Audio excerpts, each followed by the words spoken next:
আসসালামু আলাইকুম বন্ধুরা, কেমন আছেন?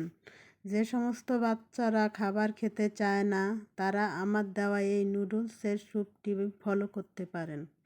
প্রথমে নুডলস গুঁড়ো করে নেবেন। এবার একটি পাত্রে পানি ফুটিয়ে নেবেন।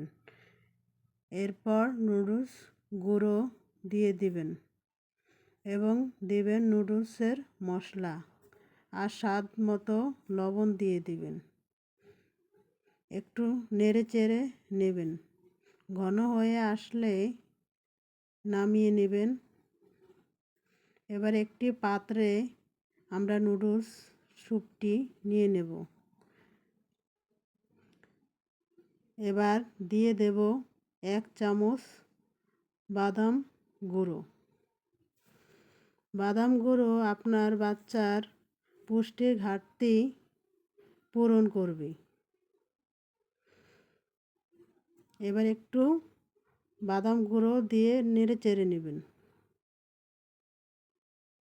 ভিডিওটি ভালো লাগলে লাইক, কমেন্ট, শেয়ার দিয়ে দিবেন।